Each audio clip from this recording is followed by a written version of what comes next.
சொக்கநாதபுரம் கிராமத்தில் மாணவர்கள் போராட்டம். சிவகங்கை மாவட்டம் மதகுபட்டி அருகே உள்ள சொக்கநாதபுரம் கிராமத்தில் செயல்பட்டு வரும் அரசு உயர்நிலைப் பள்ளியில் சுமார் 238 மாணவர்கள் கல்வி பயிலும் நிலையில் அங்கு பணியாற்றும் பட்டதாரி ஆசிரியர் திரு கணேசன் வகுப்புக்கு முறையாக வரவில்லை, பாடங்களை நடத்தவில்லை என எழுந்த குற்றச்சாட்டுகள். இந்த சூழ்நிலையால் மாணவர்கள் மற்றும் பெற்றோர்கள் பள்ளியின் அருகே ஒன்று சேர்ந்து போராட்டத்தில் இன்று காலை சுமார் 11 மணி வரை ஈடுபட்டனர். இந்த ஸ்கூல் வந்து 4 வருஷமாக சென்டம் அடிக்கிற ஸ்கூலு. கணேசங்கிற ஒரு வாத்தியார்னால இப்போ ஸ்கூல் வந்து தரம் ரொம்ப குறைஞ்சி போகுது. டீச்சர்ஸுக்குள்ளே மோட்டிவ் ஆகி பெரிய பிரச்சனை ஆகுது. ஸ்டூடெண்ட்டை வந்து ரொம்ப அடிக்கிறாரு.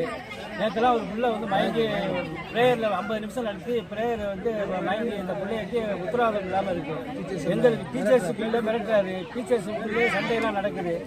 அந்த கணேசங்கிற வார்த்தை மாத்திர வரைக்கும் எங்களுடைய போராட்டம் ஓயாது. அவரை முதல்ல சஸ்பெண்ட் பண்ணலாம், வேற ஊருக்கு மாற்றணும். அது வரைக்கும் எங்கள் பேரண்ட்ஸுடைய போராட்டம் ஓயாது. வந்து மாவட்ட முதன்மை கல்வி அலுவலகத்தில் வந்து அவங்க பிஏ அவர் பேச்சுவார்த்தை நடத்தி நாங்கள் முடிவு சொல்கிறோம்னு சொல்லியிருக்காங்க. அவங்க முடிவு சொல்கிற வரைக்கும் நாங்கள் பேரண்ட்ஸ் வந்து கலைய மாட்டோம். பேருண்ணே சார், உங்கள் பேர்? என் பேர் சேதுராயன். மேல்நிலைப் பள்ளி இதில் வந்து குறைந்தபட்சம் குழந்தைகள் உயர்நிலைப் பள்ளி. இதில் வந்து குழந்தைகள் வந்து நெருக்க 1000 குழந்தைகள் வந்து இதில் பயின்றுட்டு இருந்தாங்க.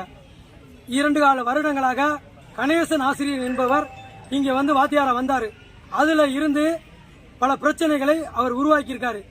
அவருடைய செல்வாக்கை பயன்படுத்தி பல பிரச்சனைகளை பண்றதுனால அவருடைய தாக்கு பிடிக்க முடியாத சில ஆசிரியர்கள், நல்ல ஆசிரியர்கள் வெளியேறியிருக்காங்க.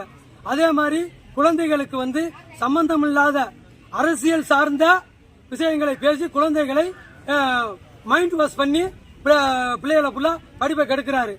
அதனால எங்க குழந்தைகளுக்கு வந்து பாதுகாப்பு இல்லாமையும், இரண்டாவது வந்து கணேசன் ஆசிரியர் வந்து தவறான பல போக்கு வாக்குகளை குழந்தைகளிடம் அவர் சொல்லிக்கிட்டு இருக்காரு. அதனால வந்து ஆசிரியர்கள்லாம் வந்து அவங்களை சொல்லிக்கிறாம வெளியேறாங்க. இப்ப இந்த ஸ்கூலை காப்பாற்றக்கூடிய பொறுப்பு கடமையும் எங்களுடைய பெற்றோர்களுக்கு இருக்கு. எனவே எங்கள் பிள்ளைகளை வந்து ஒன்று கணேசன் ஆசிரியர் இந்த அரசு மேல்நிலைப் பள்ளியிலிருந்து வெளியேற வேண்டும், இல்லையா எங்களது குழந்தைகளை நாங்கள் வெளியேற்றி வேற பள்ளியில் சேர்க்கிறோம். இதே எங்களுடைய முடிவு. எங்களுக்கு முதன்மை கல்வி அலுவலர் வந்து எங்களுடைய ஒரு எழுத்துப்பூர்வமாக எங்களுக்கு வந்து அவங்க வந்து எழுதி கொடுத்தால் ஒண்ணுமே எங்கள் குழந்தைகளை இங்கே படிக்க வைப்போம். பேருண்ணே? என் பேர் கணேசன்.